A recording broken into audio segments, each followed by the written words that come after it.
Skill day বলতে কি বুঝি, আমাদের স্কিলের ওপর বেস করেই তো পুরো লাইফ ওরিয়েন্টেড আর কি। তো শিক্ষাবিজ্ঞান বিভাগ এই দিনটার জন্য উপযুক্ত আমার মনে হয়েছে এবং আমরা স্যারের কথা মতো এই দিনটাকে অবজারভেশন করার চেষ্টা করেছি। তো আমাদের মধ্যে উপস্থিত হয়েছেন আজকে যে বিশেষ বক্তা বা বিশেষ লেকচারার, আমরা এমিনেন্ট স্পিকার হিসাবে চুজ করেছি আমাদের কমার্স বিভাগের সিএমএ সন্দীপ সরকার স্যারকে। তো স্যারকে সন্দীপ বসাক স্যারকে ক্ষমা করবেন। তো স্যারকে ওয়েলকাম জানাই এবং আজকের যে অনুষ্ঠানের পুরো বিষয় স্যার আমাদের সামনে তুলে ধরবে তার জন্য স্যারকে স্বাগত জানিয়ে আমি আমাদের ডিপার্টমেন্টাল এইচওডি স্যার বন্ধু বিশেষ মহাশয়কে কিছু বলার জন্য অনুরোধ জানাচ্ছি। এছাড়া 15 তারিখ 15 July national skill development day. আমরা স্কিল সম্পর্কে সবাই মোটামুটি অবগত এবং আমরা কলেজে তার বিভিন্ন কর্মযজ্ঞ শুরুও করেছি।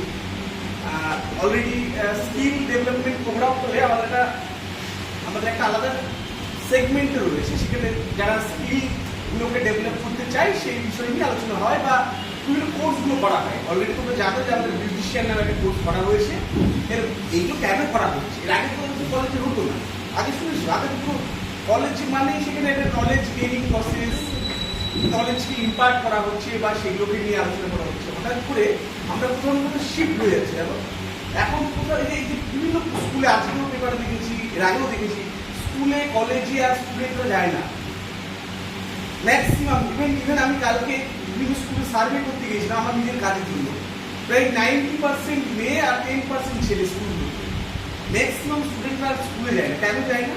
কারণ তারা এই নলেজ বেস এডুকেশন সিস্টেমটাকে আর নিতে পারছে বা নিতে চাইছে। কেন চাইছে না? কারণ নলেজের থেকে স্কিল বেস এডুকেশন সিস্টেমটা অনেক বেশি ব্যাকম্যাটিক প্রায়, যে বর্তমান সময়ে আমাদের সেটাই দরকার। এখন স্কিল বেসড হাব তৈরি হচ্ছে। এই আমরা প্রত্যেকে রিলসে মেরেছি, রিলসে কন্টেন্ট ক্রিয়েট করা একটা স্কিল।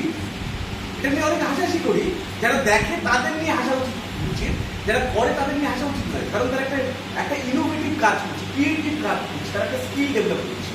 এরকম অসংখ্য স্কিল আমরা প্রাত্যহিক জীবনে অর্জন করি এবং সেগুলোকে নিয়ে আমরা ইনকালকেট করি, ডেভেলপ করি এবং আমাদের নিজেদের ফিনান্সিয়াল ইন্ডিপেন্ডেন্সের জন্য সেগুলোকে আমরা অ্যাপ্লাই করি বিভিন্ন ফিল্ডে। সুতরাং আজকের সময়ে দাঁড়িয়ে স্কিল কতটা ইম্পর্টেন্ট সেটা আর আলাদা করে বলার দরকার নেই। এবং আমি মনে করি আমি যত অবজারভেশন ডে পালন করি তার মধ্যে অন্যতম অবজারভেশন ডে আজকের এই স্কিল ডেভেলপমেন্টের প্রোগ্রাম হিসেবে পরিচিত এবং এটা হওয়া উচিত। এর থেকে আমার মনে হয় বর্তমান সময়ে দাঁড়িয়ে স্কিলের উপর ফোকাস না করে অন্য কিছুর উপর ফোকাস করতে মানে হয় না। এবং আমি এটাও বিশ্বাস করি যে আজকে প্রাইমারি থেকে সেকেন্ডারি থেকে হায়ার এডুকেশন সব জায়গাতে দেখো স্কুলে বিশেষ গভর্নমেন্ট বা গভর্নমেন্ট ফান্ডেড বা গভর্নমেন্ট এডেড বা গভর্নমেন্ট স্পন্সার্ড যে স্কুল কলেজগুলো রয়েছে সেগুলো ফাঁকা। এবং প্যারালালি যদি দেখি আমরা যেসব ইনস্টিটিউট প্রাইভেট ফান্ডেড বা প্রাইভেট অর্গানাইজেশন দ্বারা এগুলো তারা বেশি করে সেগুলো স্টুডেন্ট যায়। কেন যায়? এর রিসার্চের বেসিক জায়গাটা দেখো, তাহলে দেখবে যে সেখানে স্টুডেন্টদের নলেজের থেকে স্কিল ডেভেলপমেন্টটা বেশি দিতে হয়। একটা প্রাইমারি স্কুলে যাবে, বেসরকারি স্কুল, সেখানে দেখবে কারিকুলাম অ্যাক্টিভিটিস যা তার থেকে 3 গুণ বেশি কো কারিকুলাম অ্যাক্টিভিটিস থাকে। Competency based education, competency related skill এগুলো শেখানো হয়। যাই হোক, মানে আমি প্রথমে একটু ইয়েতে ছিলাম, সংশয় ছিলাম যে কমার্স ডিপার্টমেন্টের পপুলার স্যার, উনি অল্প দিনে জনপ্রিয় স্যার, আমাদের SP sir Sandeep Basak sir. আমি তো ভয় পাচ্ছিলাম যে সন্দীপ স্যারের যদি একবার ক্লাস করো তোমরা তাহলে হয়তো আমাদেরকে রিজেক্ট করবে তাহার আর কি, তোমার অ্যাপ্লিকেশন যদি প্রিন্সিপাল থাকে যে না ওই স্যারকে এই ডিপার্টমেন্টে রাখা হবে। তাও এই ভয়ের মধ্যে থেকে আমরা চাই যে না, নলেজ শুধু এডুকেশন ডিপার্টমেন্টের টিচাররা, এডুকেশন ডিপার্টমেন্টের স্টুডেন্টরা এটা তো হতে পারে না, এবং আমরা এটা কতটা জানি। তো আজকে আমরা অনেক সাহস করে, অনেক ভয় টয় পেয়ে স্যারকে ডেকেছি। আমাদের প্রিয় দাদা বা স্যার, আশা করি তোমাদেরও ভীষণ ভালো লাগবে। আশা করি কেন, তোমরা নিশ্চয়ই এরপর একটা ফিডব্যাক দেবে, আমরা যেন ফিডব্যাক কালেক্ট করি। তো আজকে তোমরা মনোযোগ সহকারে স্যারের অনুগ্রাহী বক্তব্য শুনবে, ঠিক আছে? Skill base youth skill development. Thank you. অসংখ্য ধন্যবাদ স্যারকে। এরপর আমরা আমাদের যে আজকে অনুষ্ঠানের মূল বিষয় যে আমরা ইউথ অ্যাক্টিভিটিস সম্পর্কে অ্যাওয়ার হব। তো এই বিষয়ে আমাদের যে আজকের অন্য ডিপার্টমেন্ট থেকে আগত স্যার, যাকে আমরা স্বাগত জানিয়ে আমাদের ডিপার্টমেন্টে অনুরোধ করেছে আজকে দিনটা বলার জন্য। আমি আমাদের এইচওডি স্যার সমস্তটাই বলে গেছেন, তো স্যারকে আমি এবার অনুরোধ করবো স্যার আজকের যে দিনের বৈশিষ্ট্য বা তাৎপর্য সম্পর্কে আমাদের সামনে আলোচনা করবেন। Thank you Kaveri, thank you Santu sir. Santu আমার যে বয়সে ছোট, যাই হোক সন্তু অনেক কিছু বললো। প্রথমে আমার একটা বিশেষ জিনিস বলার আছে, সেটা হচ্ছে যে আমার খুব ভালো লাগলো যে সন্তু আমার সম্পর্কে অনেক কিছু বলেছে, শুধু নয় তার চেয়েও বাইরের ব্যাপার যেটা, যে বাণিজ্য বিভাগের অধ্যাপক হয়েও সন্তু আমাকে আমন্ত্রণ জানিয়েছে শুধুমাত্র আজকে শিক্ষার জন্য বক্তা হিসেবে কিছু বলার জন্য। তো আমি সরাসরি চলে যাব একদম আমার নিজস্ব বক্তব্যে, এবং এখানে আমি প্রথমেই যেটা বলতে চাই সেটা হচ্ছে যে বক্তব্য কিন্তু আমার অত্যন্ত সংক্ষিপ্ত, ঠিক যেরকম পূজা পয়েন্ট অ্যান্সার দিতে হয় আমার কথাও সেরকম পূজা পয়েন্ট, বেশি আমি দেরি করবো না বা সময় নেব না। ফার্স্টে আমি চলে আসি আমার যে টপিকটা লেখা আছে একদম টপে, ইউথ স্কিল ডেভেলপমেন্ট। কিন্তু আজকের ডেটা যদি তোমরা দেখো তাহলে দেখতে পাবে আজকে হচ্ছে ন্যাশনাল ইউথ স্কিল ডে। প্রথম প্রশ্ন হচ্ছে যে এই ইউথ স্কিল ডে আর ইউথ স্কিল ডেভেলপমেন্ট এই দুটো জায়গা কিভাবে? প্রথম কথা হচ্ছে স্কিল। তোমরা তো সবাই এতদিনে বুঝে গেছো স্কিল মানে আমাদের একটা ক্ষমতা বা আমাদের একটা কোনো কাজের ব্যাপার, আমরা সেগুলো বুঝতে পারছি, দক্ষতার ব্যাপারটা আসছে। তাহলে স্কিল ডেভেলপমেন্টের জায়গাটা আসার আগে আমি একটুখানি ব্যাকগ্রাউন্ডটা বলি যে প্রবলেমটা কোথায় হচ্ছে।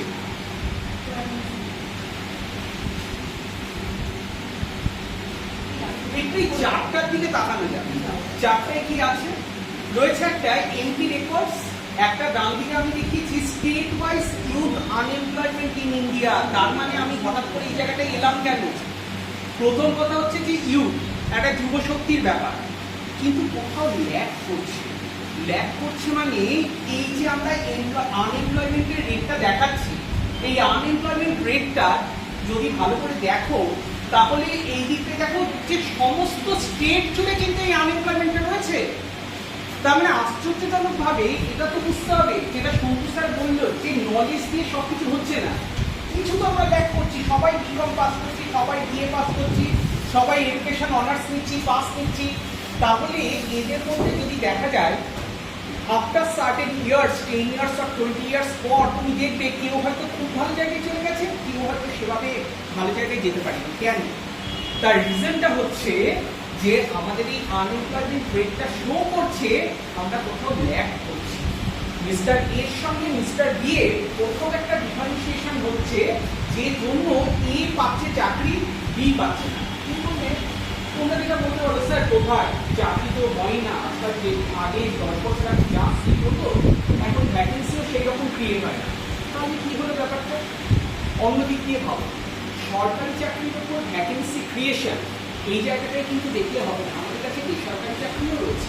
কিন্তু যেই মুহূর্তে তুমি প্রাইভেটে চলে যাচ্ছ, বেসরকারি জায়গায় চলে যাচ্ছ, সেখানে প্রত্যেকটা মেল হোক বা ফিমেল হোক প্রত্যেককে কিন্তু কি হিসেবে ধরা হয়? এক একটা প্রোডাক্ট। প্রোডাক্ট মানে সিম্পল পণ্য, অর্থাৎ তোমার মধ্যে এমন কি আছে যার জন্য আমি তোমাকে নেব। তোমাকে ইন্টারভিউতে যেতে হবে, তোমাকে বলতে হবে যে আমি কোথায় অন্যদের থেকে আলাদা। তাই এই আলাদা বলতে গেলে সবাই তো চলে গেলাম যে MA pass, MCom pass, MSc pass, কিন্তু কোথায় আলাদা? আলাদা হচ্ছে স্কিলে। নলেজ অত ম্যাটার করে না। মনে করো তুমি যখন যাবে একটা 10 নম্বরের কোশ্চেন, তুমি হয়তো 2 লাইন বেশি লিখবে, আরেকজন হয়তো 2 লাইন কম লিখবে, আর কি করবে? কিন্তু ম্যাটার কোথায়? স্কিল। আমাদের কি অবশ্যই স্কিলটা আছে ওই পার্টিকুলার ভ্যাকেন্সি যে জায়গায় ক্রিয়েট হয়েছে সেই জায়গায় যাওয়ার মতো? তার মানে আনএমপ্লয়মেন্ট রেটটা দুটো জিনিস শো করছে। একটা জিনিস শো করছে যে সেইভাবে ভ্যাকেন্সি ক্রিয়েশন হয় না, আর সেকেন্ড ওয়ান শো করছে আমরা শিক্ষিত হয়েও হয়তো এমন কিছু জিনিস রয়েছে যেগুলো আমরা ল্যাক করছি। আমরা মুখে বলছি আমি ফাইন্যান্সিয়াল অ্যাকাউন্টিং সিস্টেম জানি, আমি মুখে বললাম আমি ডিটিপি সব কাজ জানি, কিন্তু কোথাও গিয়ে দেখা যাচ্ছে আমার সঙ্গে যখন XYZ কে বসানো হচ্ছে আমি ডিটিপির কাজ সেইভাবে করতে পারছি না। তার মানে এখানেই তো আমার স্কিলটা তার মানে কি হচ্ছে? ল্যাক হচ্ছে। এরপর যে স্লাইডে দেখাচ্ছি সেটা দেখো, যখন তুমি দেখছো যে স্কিল ল্যাক করছে তার মানে আমার স্কিলটাকে ডেভেলপ করাতে হবে। আমি কি লিখেছি? Youth skill development empowering the future workforce.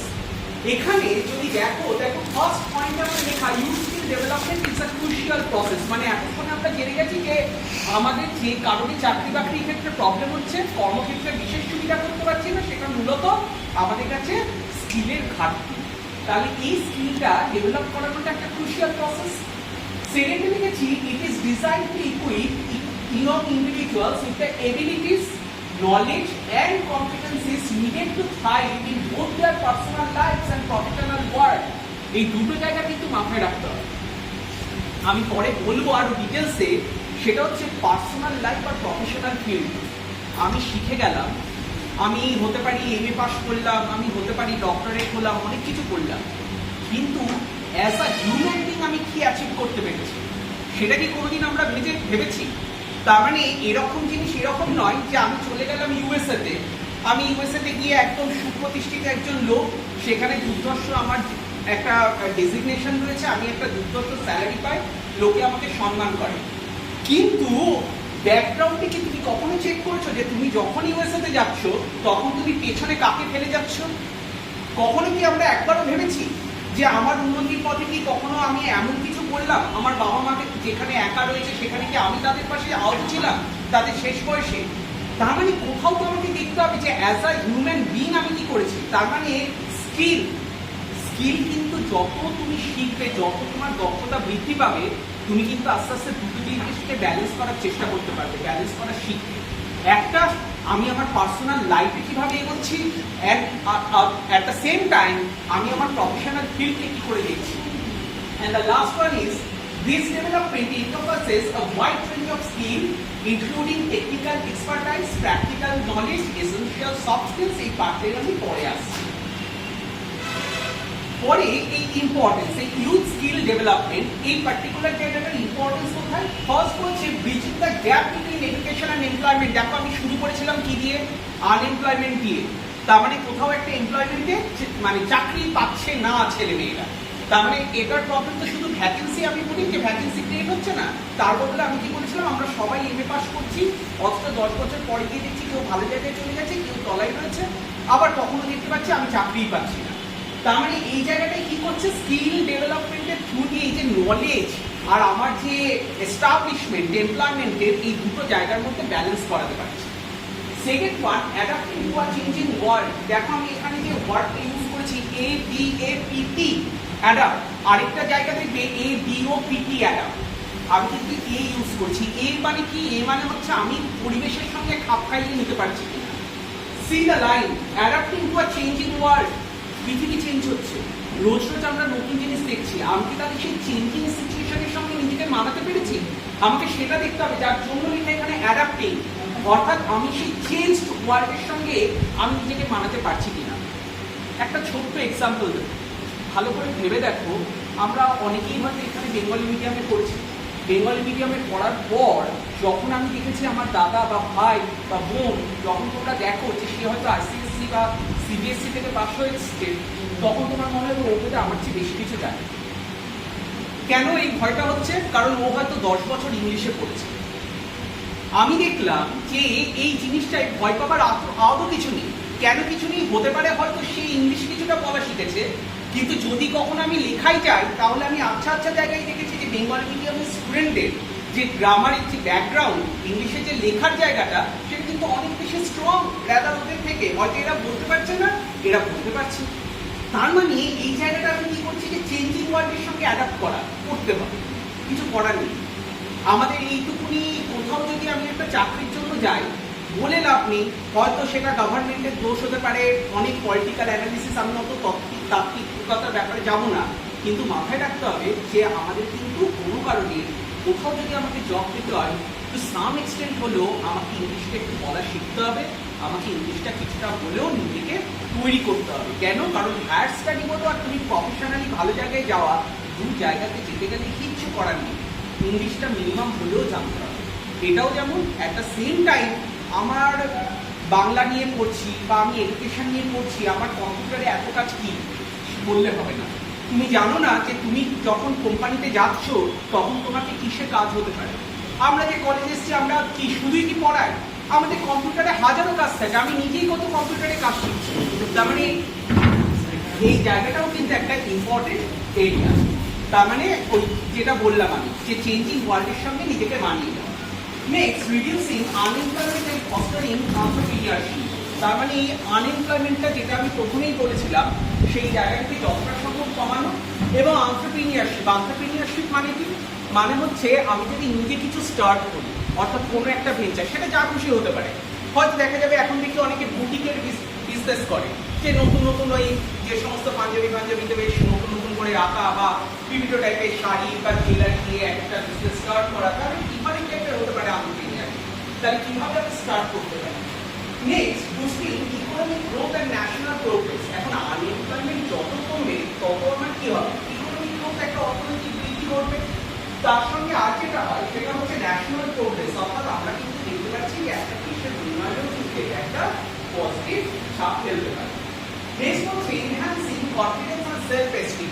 এইখানে হচ্ছে যে যত এই স্কিল ডেভেলপমেন্ট হচ্ছে, একটা জায়গায় বললাম না যে শুধুমাত্র আমি শিখলাম পড়ে চলে গেলাম তা নয়, আমি যদি সেই সঙ্গে আশপাশের বিষয়গুলো সম্যক জ্ঞান লাভ করতে পারি, তাহলে দেখা যাবে যে কোথাও যেন আমার নিজের মধ্যে সেই কনফিডেন্সটা আসছে যে না, আমি ওখানে গেলে পারবো, আমি জানি তো এটা অসুবিধা কি আছে।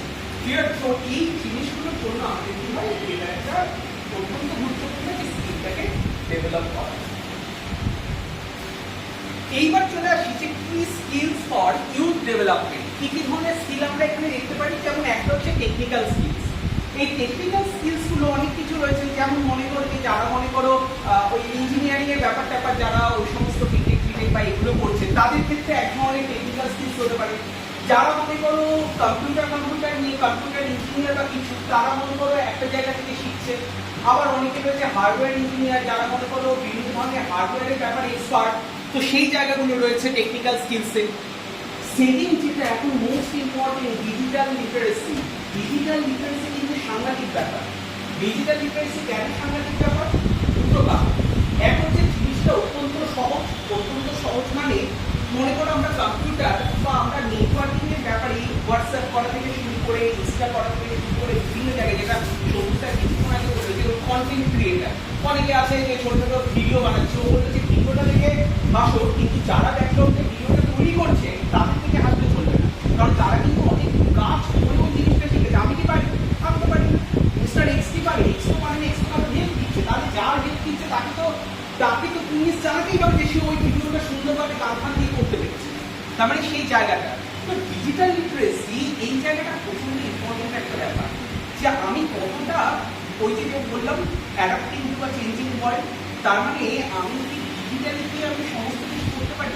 এই যে মনে করো ডিজিটালি এই কম্পিউটারের ব্যাপারটা আমরা যেভাবে মনে করো শিখে এসেছি, যে এআই কে ইউজ করা, আর্টিফিশিয়াল ইন্টেলিজেন্স, মোটামুটি সবাই এখন চ্যাটজিপিটি জেনে গেছে, যে কোনো কাজে আমরা চ্যাটজিপিটি ইউজ করে হেল্প নিয়ে নিই আর বলি এই কাজটা আমি করেছি, ইংলিশটা দারুণ। তার মানে এই যে জায়গাটায়, তাহলে চ্যাটজিপিটির কি এক্সাক্ট ব্যবহার আমরা শিখতে পেরেছি? না, তা কিন্তু না। কেন? কারণ চ্যাটজিপিটিকে তুমি যদি প্রপারলি তোমার প্রজেক্ট বানানোর কাজে ইউজ করতে চাও, তোমাকে কমান্ডটা দিতে হবে কিন্তু তোমার নিজের মতো করে, সো দ্যাট যাতে ও বুঝতে পারে যে তুমি এক্স্যাক্টলি কি চাও। ম্যাক্সিমাম সময় কি হয়, আমরা কিন্তু কমান্ডটা ঠিকভাবে দিতে পারি না, আমরা একটা যা খুশি দিয়ে দিই, ওর মতো প্রিপেয়ার করতে, ওটা এনে বলিয়েই তো স্যার হয়ে গেছে। অ্যাকচুয়ালি তা নয়। ভালো করে ভাবো যে আমি কি চাইছি। একটা রিপোর্ট বানাবো, রিপোর্টের মধ্যে কি কি থাকবে, তাহলে রিপোর্টের মধ্যে কোন কোন পার্ট আমি রাখতে চাইছি আগে ভাবতে হবে তো। তাহলে সেই জিনিসটা ভাবার জন্য আমার আরো 5টা রিপোর্ট দেখতে হবে। খুব সহজ ব্যাপার। আমি মাইগ্রেশন সার্টিফিকেট নেবো কলেজ থেকে, আমাকে বলেছে প্রিন্সিপালের কাছে অ্যাপ্লাই করতে।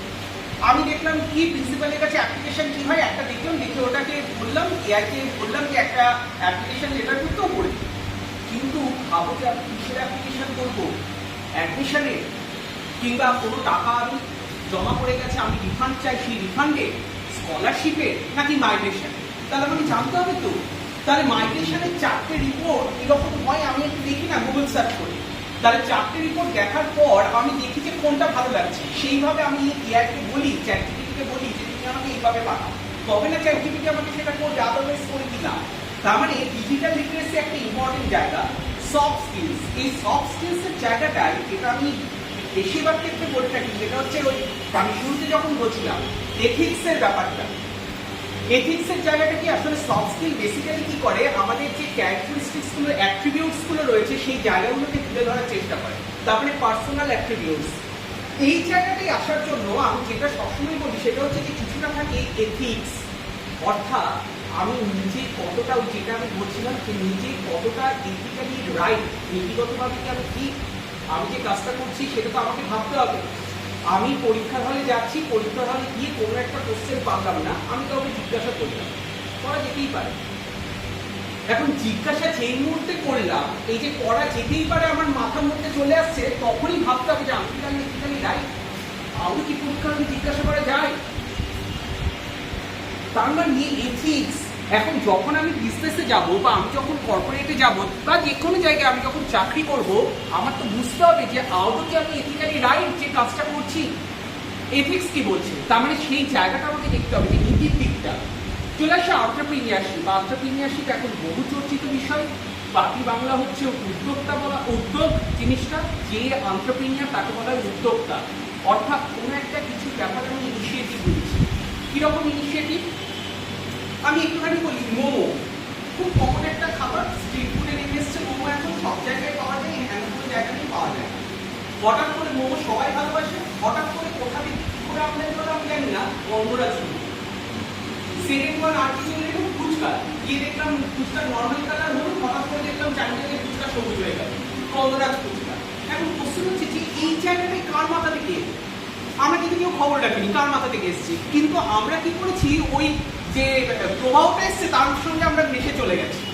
তার মানে একটু ভেবে দেখি, আমরা সবাই তো কনজিউম করেছি গন্ধরাজ মোমো। কি খুব, আমি কি ভুল কোনো কথা বললাম? গন্ধরাজ মোমো তো মোটামুটি এতদিনে সবাই জেনে গেছি, ভালো লাগুক খারাপ লাগুক এইটুকুই জেনে গেছি যে এরকম কিছু একটা জিনিস আছে।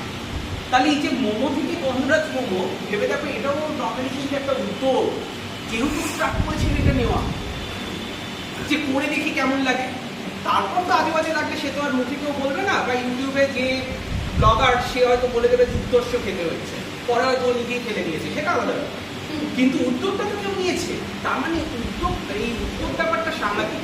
যে আমি যে শুধুমাত্র চাকরির জন্য দৌড়বো তা নয়, আমি নিজে কিছুকে স্টার্ট করেছি, তাহলে সেই জায়গাটা কিন্তু আমাকে দেখতে হবে যে আমি নিজে কি করছি এবং কিভাবে কি করছি। And the last one is leadership and sustainability. Actually, দুটো পয়েন্ট হওয়া উচিত, আমি এখানে একবারই করেছি লিডারশিপ। বেশিরভাগ জায়গায় এখন, বিশেষ করে প্রাইভেট লাইফ ইন্স্যুরেন্স হলেও এখন দেখা যায় বেশিরভাগ ক্ষেত্রে একটা টিম তৈরি করে দেওয়া হয়। ইভেন মেডিকেল রিপ্রেজেন্টেটিভ, তারা যখনই তুমি চাকরিতে যাবে দেখবে একটু প্রমোশন হওয়া মানে তোমাকে টিম ম্যানেজার করবে, তার সঙ্গে 10 জন বা 5 জনের একটা টিম দিয়ে দেওয়া হবে। আইটি সেক্টরেও সেম, কোনো একটা টিসিএস বা কগনিজেন্টে ওই প্রথমে একটা প্রজেক্ট দিয়ে দেওয়া হয়, সেই প্রজেক্টটাকে কি করতে হবে, এটা আউটসাইড একটা প্রজেক্ট, ইউএসএ কোনো ক্লায়েন্ট আছে, একটা প্রজেক্ট দিয়ে দেবে, তারপর সেই প্রজেক্টটাকে আমাকে একটা টাইম লাইন দিয়ে দেবে, 30 ডেজ বা 25 ডেজের মধ্যে আমাকে কি করতে হবে, সেটাকে ফিনিশ করিয়ে দিতে হবে। কিভাবে ফিনিশ হবে আমি জানি না, হয়তো দেখা যাবে ওটার জন্য 2 মাস লাগবে। আমাকে বলবে 25 ডেজের মধ্যে তুমি ফিনিশ করো। কি করে করবে, তুমি তোমার টিম মেম্বারদেরকে জিজ্ঞাসা করো, তুমি করিয়ে নাও। এইবার হচ্ছে কোশ্চেন, আমার মধ্যে কি সেই লিডারশিপ কোয়ালিটি আছে যে লিডারশিপ কোয়ালিটির থ্রু দিয়ে আমি এই কাজটা করতে পারি? তার মানে লিডারশিপ কোয়ালিটিটা কিন্তু দেখতে হবে। যে কোনো লিডার, যদি আমি পলিটিক্যাল লিডারদেরও ধরি, সেটা যে কোনো কিছু হতে পারে, কংগ্রেস, তৃণমূল, বিজেপি, সিপিএম, আমি কারো পার্টির কথা বলছি না। একবার কি কখনো ভেবে রেখেছো, অ্যাপার্ট ফ্রম ঘুষ নেওয়া সব বাদ দাও, একবার কি ভেবে দেখেছো যে কেন এমপি বা এমএলএ হওয়ার আগে সেই পার্টিকুলার লোকের সঙ্গে এতগুলো লোক ঘুরছে? আমি দেখলে, আমি যদি কালকে ভোটে দাঁড়াই আমার সঙ্গে বেরোবে এতগুলো লোক, কেন বেরোবে? তার রিজন হচ্ছে কোথাও আমিও ওর সঙ্গে ল্যাক করছি, ওর মধ্যে লিডারশিপ কোয়ালিটি আছে, সো দ্যাট ভালো কি খারাপ কেউ বোঝে না, 20-25 জন লোক ওর সাথে দাদা দাদা বলে বেরিয়ে পড়লো, দিদি দিদি বলে বেরিয়ে পড়লো। কিন্তু আমি যদি চাই, তার মানে আমার সঙ্গে কালকে 20-25 জন লোক বেরিয়ে পড়বে, এখানে কেউ বেরোবে না। কেন বেরোবে না? কোথাও আমার সঙ্গে ওর ডিফারেন্সটা হচ্ছে ওই একটা লিডারশিপ কোয়ালিটি। কোথাও ওর লিডার হওয়ার যোগ্যতা রয়েছে বা লিডার হতে পারছে, আমার কোথাও সেই গুণটা নেই, আমি হয়তো কাউকে কমান্ড করতে পারবো না। তার মানে এই জায়গাটা দেখতে হবে যে আমার লিডারশিপ কোয়ালিটিটা কি রয়েছে, এটা কিন্তু একটা সাংঘাতিক স্কিলের মধ্যে পড়ে। And the second one is sustainability. Sustainable কথাটার মানে হচ্ছে একটা স্থায়ী ব্যাপার। আমি যদি বলি সাস্টেনেবল ডেভেলপমেন্ট, একটা স্থায়ী উন্নয়ন। তার মানে এই যে আমি দীর্ঘমেয়াদীতে আমি সাস্টেন করতে চাই, একটা দীর্ঘমেয়াদীতে আমি এগিয়ে যেতে চাই, এই জিনিসটাকে আমি আমার কাজে ব্যবহার করতে চাই স্কিলটাকে এবং নিজেকে ওপর থেকে তুলতে চাই, সেই জায়গাটাই হচ্ছে আমাদের সাস্টেনেবিলিটি আসপেক্ট। তারপরে যেগুলো রয়েছে সেগুলো গভর্নমেন্টের কিছু ইনিশিয়েটিভ আছে স্কিল ডেভেলপমেন্টের জন্য ইন্ডিয়াতে, যেমন স্কিল ইন্ডিয়া মিশন। এখানে পরিষ্কার হচ্ছে আমি overarching initiative aimed at providing job relevant skills over 400 million people by 2025. এটা হচ্ছে একটা স্কিম। সেকেন্ড ওয়ান, প্রধানমন্ত্রী কুশল বিকাশ যোজনা। এখানে দেখো বলছে the flagship scheme of the skill India mission offering short term of skill training. এখানে ছোট ছোট স্কিল ট্রেনিং এর ব্যবস্থা করা হয়। এখানে recognition of prior learning and industry align certification, অর্থাৎ ইন্ডাস্ট্রি রিলেটেড বিভিন্ন ধরনের কোর্স আছে, তার মধ্যে এগুলো পড়ে। Third one, Deendayal Upadhyay Grameen Kaushalya Yojana. বলছে focused on empowering rural youth, অর্থাৎ শুধুমাত্র গ্রামীণ যুবদের জন্য এই প্রকল্পটা রয়েছে। পার্টিকুলারলি ফ্রম ডিসঅ্যাডভান্টেজ ব্যাকগ্রাউন্ডস, অর্থাৎ যারা বেশ মানে কি বলবে একটু পিছিয়ে পড়া লোক, সমস্ত ধরনের সুযোগ সুবিধা যাদের জন্য সহজলভ্য নয় তাদের জন্য with official training and job placement support, অর্থাৎ বিভিন্ন ধরনের ছোট ছোট ট্রেনিং এর মধ্যে দিয়ে তাদেরকে শিখিয়ে দেওয়া হয়, বিভিন্ন ধরনের ছোট ছোট সফট স্কিল ট্রেনিং হয়। এবার তার সঙ্গে কি করা হয়, তার সঙ্গে তাদেরকে জব প্লেসমেন্টের সুযোগটাও দেওয়া হয়েছে। As the last one is National Apprenticeship Promotion Scheme. এখানে কি আছে বলছে promotes practical training through apprenticeships with financial initiatives, অর্থাৎ কোথাও কাজের সুযোগ দেওয়া হবে, কাজ শেখানো হবে সেখানে থেকে, এবং তার মধ্যে কি করা হবে ছোট ছোট মানে একটা খুব সামান্য ধরনের অর্থ ইনসেন্টিভ হিসেবে তাদেরকে দেওয়া হয়। এরপরে আরো কিছু রয়েছে যেমন অটল ইনোভেশন মিশন। এখানে হচ্ছে fosters a culture of innovation and entrepreneurship. এটা হচ্ছে পুরোপুরি এন্টারপ্রেনিয়রদের জন্য, অর্থাৎ আমি যদি উদ্যোগ নিতে চাই বা উদ্যোক্তা হতে চাই তাহলে তার জন্য স্কিল। জন শিক্ষণ সংস্থান, এখানে হচ্ছে provides professional skills to non literates, অর্থাৎ যারা একদম কিছু জানে না তাদের জন্য। New literates and school dropouts age 15 to 45, যারা স্কুল ছেড়ে বেরিয়ে গেছে, with a focus on women, SC ST OBC and minorities. তার মানে শুধুমাত্র মহিলা এবং এসসি এসটি ওবিসি বা মাইনরিটিস গ্রুপে যারা আছে তাদের জন্য এই জায়গাটা। Job spend training scheme ensures the steady flow of skilled workers for various jobs in India's domestic industries. Next one, vocational training programme for women. তার মানে এটা হচ্ছে শুধুমাত্র মহিলাদের জন্য ভকেশনাল ট্রেনিং এর ব্যবস্থা করা। আর হচ্ছে PM Vishwakarma Yojana provides entrance support to artisans and crafts people of Indian trades including skill upgradation toolkit initiatives. এগুলো এখানে সাধারণত নেওয়া হয়। লাস্ট কিছু চ্যালেঞ্জেস আমি এখানে বলবো, যেমন কোয়ালিটি অফ ট্রেনিং। এত তো ট্রেনিং দেখলাম, কিন্তু গুণগত মান কার ভালো সেটা তো আমাকে বুঝতে হবে। অনেক সময় এটা বোঝা সম্ভব হয় না, ফলে দেখা যায় যে কেউ ট্রেনিং এ হয়তো গেল কিন্তু বললো স্যার আমি তো সেইভাবে কিছু এফেক্টিভ কিছু খুঁজে পেলাম না। তার মানে এটা একটা প্রবলেম যে ট্রেনিং এর কোয়ালিটি কি হবে। Second one, lack of awareness and accessibility, অর্থাৎ এই যে এত কিছু রয়েছে বা আমরা শুনছি, এই অ্যাওয়ারনেসের ব্যাপারটা সবার মধ্যে নেই, আমরা সমস্ত কিছু জানি না এবং সব জায়গায় অ্যাক্সেস করাও হয়তো সম্ভবপর হয় না। Next one, mismatch with industry needs. অনেক ক্ষেত্রেই দেখা যায় যে ইন্ডাস্ট্রি যা চাইছে সেই অনুযায়ী কিন্তু ট্রেনিং এর ব্যাপারটা যাচ্ছে না, অর্থাৎ ইন্ডাস্ট্রি যা চাইছে আমরা সেইভাবে থেকে তৈরি করতে পারছি না। যেমন আমি একটু বলি যে যেহেতু আমি কমার্সের দিক থেকে এসেছি, আমাদের ফাইন্যান্সিয়াল অ্যাকাউন্টের কেসে আমাদের কম্পিউটারে ট্যালি বলে একটা জিনিস রয়েছে যেটা মোটামুটি সবাই জানেও, প্রায় ট্যালি একটা শেখানো হয়। এবার ট্যালিটা মোটামুটি সবাই জানে, কিন্তু কর্পোরেটে খুব ভালো ভালো জায়গায় স্যাপ ইউজ করা হয়। স্যাপের যেমনি কস্ট, কিন্তু স্যাপ যদি শেখা যায় তাহলে কিন্তু একটা বিশাল ডিমান্ড মার্কেটে। কিন্তু কজন আমরা সেই সম্পর্কে ওয়াকিবহাল বা স্যাপ যে এত কিছু করবে আমরা কজন অ্যাফোর্ড করতে পারবো সেটাও একটা কোশ্চেন। তার মানে ইন্ডাস্ট্রি নিজের সঙ্গে সবসময় নিজেকে ম্যাচ করানো সম্ভব হয় না। জেন্ডার ডিসপ্যারিটি, এই জেন্ডার ডিসপ্যারিটি বোধহয় স্কুল সংক্রান্ত ব্যাপারে একটা বলতে গেছিল, সত্যি স্যার বললো যে বেশিরভাগ ক্ষেত্রে আমি দেখতে পাচ্ছি যে মেয়েরা আছে ছেলেরা নিয়ে এরকম কিছু একটা বললো, যেটা এখানেও আমরা দেখতে পাচ্ছি যে এই জায়গাতেও আমাদের একটা জেন্ডার ডিসপ্যারিটি থেকে যায়। যে কোথাও যেন দেখা যাচ্ছে যে আমরা যদি এখনো চাকরি ক্ষেত্রে যাই, বিশেষ করে প্রাইভেট পার্সোনাল বেসরকারি জায়গায়, কোথাও যেন ছেলেরাই বেশি অগ্রাধিকার পায়। লাস্ট হচ্ছে লো এমপ্লয়াবিলিটি। এটা হচ্ছে সিম্পল ট্রেনিং ইনিশিয়েটিভস, এগুলো সেভাবে আমাদের থাকলেও দেখা যায় যে একটা কোশ্চেন হয়েছে যারা ওই আমি করছি না বা করবো না, এই জায়গাগুলো একটা বিষয় থেকেই যায়। লাস্ট আজকে আমাদের সেই কি ছিল ইউথ স্কিল ডে। তো এই ওয়ার্ল্ড ইউথ স্কিল ডেটাকে আমি একটুখানি বলি যে in 2014 United nation general assembly declare 15 July as world youth skills day. 2014 সালে এটা ঠিক করা হয়েছিল যে 15 জুলাইটা কি হবে, ইউথ স্কিল ডে হবে আমাদের। And তারপরে যেটা বলা আছে যেটা কেন করা হয়েছিল, বলছে to celebrate the strategic importance of equipping young people with skill for employment, decent work and entrepreneurship. তার মানে এই জন্য কিন্তু এটা করা হয়েছিল আজকের দিনটা। বুঝতে হবে আজকের দিনটা কেন করা হয়েছে, এটা আমরা কেউ করিনি, এটা ইউনাইটেড নেশন করেছে।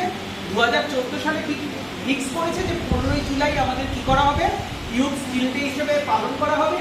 এবং এটা কেন করা হবে, কারণ এর গুরুত্ব, স্ট্র্যাটেজিক ইম্পর্টেন্সটা বোঝানোর জন্য যে আমাদের কেন এমপ্লয়মেন্টের দরকার এবং তার সঙ্গে আমাদের কেন স্কিল ডেভেলপমেন্টের দরকার। Last one, 15 July 2025 marks the 10th anniversary since World Youth Skills Day, যেহেতু এটা 2014 এডিশন ছিল, 15 থেকে হচ্ছে। And the last one, this year's theme, মানে এই বছরের থিম কি, বলছে youth empowerment through AI and digital skills. তার মানে আমি যেটা শুরু করেছিলাম ইম্পর্টেন্স দিয়ে, যেখানে বোঝাচ্ছিলাম একটা ছিল না ডিজিটাল স্কিলস, ওই ডিজিটাল লিটারেসি, অর্থাৎ আমি কতটা ডিজিটাল হতে পেরেছি। আমি কি এখন আমার আধার কার্ড প্যান কার্ডকে আমি হাতে নিয়ে ঘুরি, নাকি আমি এখনো সেগুলো মোবাইলে রয়েছে, আমি যে কোনো মুহূর্তে পিডিএফ করা আমি প্রিন্ট বের করে দেবো, এটাও one type of digital literacy. আমি কি এখনো অনলাইনে যদি এসবিআই থাকে আমি কি ইউনোতে চেক করি, ইউনো থেকে কি পেমেন্ট করি ইউনো অ্যাপ, নাকি পাসবুক নিয়ে ব্যাংকে ছুটে যাই স্টেটমেন্ট বার করার জন্য, স্যার আমার ট্যাক্স ফাইল করতে হবে, আমি এই স্টেটমেন্ট দরকার, ও বলছে দুদিন পর আসো, 100 টাকা দাও, 200 টাকা দাও, নাকি আমি নিজে করতে পারি। নেক্সট অনেক কিছু আছে, যেমন আমি কি এখনো শেয়ার মার্কেট রিলেটেড সমস্ত কিছু জানি প্রপারলি, অর্থাৎ অনলাইন ট্রানজাকশন করতে পারি। এখনো প্রচুর লোক আছে যারা ইউপিআই ট্রানজাকশন করে না, মোবাইলেই রাখে না অ্যাপ, তারপর ইউপিআই ট্রানজাকশন কি হয়। তার মানে এবং ব্যাংক, অনলাইন ব্যাংকিং কি আমরা এখনো কি এফেক্টিভ হতে পেরেছি। তারপরে এই পুরো জায়গাটার জন্য কি হয়েছে, আমাদের এই জায়গাটার এই বছরের থিম যেটা, সেটা youth empowerment through AI and digital literacy. ঠিক আছে, তো আবার আর বিশেষ কিছু বলা নেই, আমি বলেছিলাম যে আমি খুব অল্প সময়ের মধ্যে শেষ করবো। Thank you.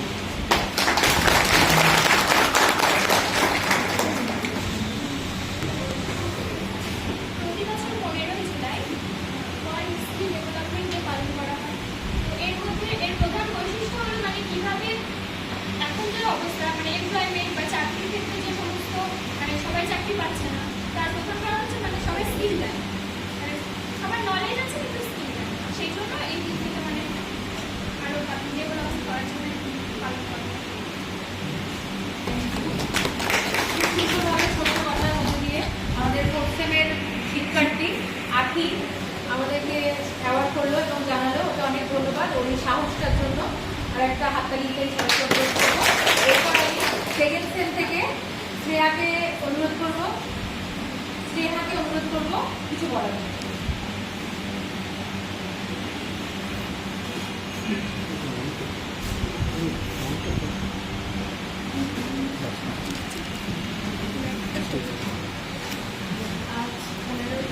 2025 आज 15 जुलाई 2025 आज डेवलपमेंट डे। 2014 সালের 15 জুলাই জাতীয় যুব সাধারণ পরিষদের পক্ষ থেকে প্রথম যুব দিবসটি ঘোষণা করা হয়, যেখানে যুবদের দক্ষতা এবং যৌক্তিকতা নিয়ে আলোচনা হয়। খুব শর্ট পিরিয়ডের মধ্যে ওরা রেডি হয়েছে, অসংখ্য ধন্যবাদ। আর সবাই সম্পর্কে অ্যাওয়ার্ড হয়েছে, অ্যাক্টিভিশন কি সবার ভালো লেগেছে? তো এই বলে আমার এই আনুষ্ঠানিক পর্ব আমি শেষ করছি, কিন্তু শেষ হয়েও হইল না, শেষ করবে আমাদের এডিটরি স্যার। তো এডিটরি স্যার মিস্টার সন্তু বিশ্বাসকে আমি আজকে অনুষ্ঠানে ভোট অফ থ্যাঙ্কস দেওয়ার জন্য অনুরোধ জানাচ্ছি। থ্যাংক ইউ পর্ব জানানোর দু চারটে কথা বলার ছিল বা বলার আছে। প্রথম কথা হচ্ছে যে দুজন উঠলে তোমরা একটা ফোবিয়া কাজ করেছে, এটা অ্যাংজাইটি বা একটা নার্ভাসনেস কাজ করে সবারই, এটা আমাদের সবার ক্ষেত্রে হয় লাইফে। এইটা কাটিয়ে ওঠাটাও একটা স্কিল। যেমন কমিউনিকেশন স্কিল বলি আমরা, কমিউনিকেটিভ স্কিল। সেক্ষেত্রে এই যে স্টেজে আসা, এগুলো কি ল অফ এক্সারসাইজ, বারবার আসা যাওয়ার মাধ্যমে হয়। তুমি ভাবো যে অনেকে ভাবছো যে না আমি কখনো উঠবো না জীবনে, সারা জীবন আমি ওই ঘুরতে মেরে এক কোনায় থাকবো, বাকিরা উঠবে, ভেবো না যে সে এই স্কিলটার ধারে কাছে ফিরতে পারে। তো আমি বারবার বলবো সবাইকে এই ফোবিয়াটা কাটানোর জন্য, এইটা যদি কাটিয়ে উঠতে পারো ভবিষ্যতে আরো অনেক লিডারশিপ স্কিলের একটা বড় কম্পোনেন্ট এটা। তাহলে বিভিন্ন ইন্টারভিউতে গিয়ে, চাকরির ক্ষেত্রে গিয়ে তোমরা এই সমস্যাগুলো ফিল করবে না। আমার মনে হয় সেটা আস্তে আস্তে আশা করি কেটেও যাবে, এটা একটা বড় ব্যাপার।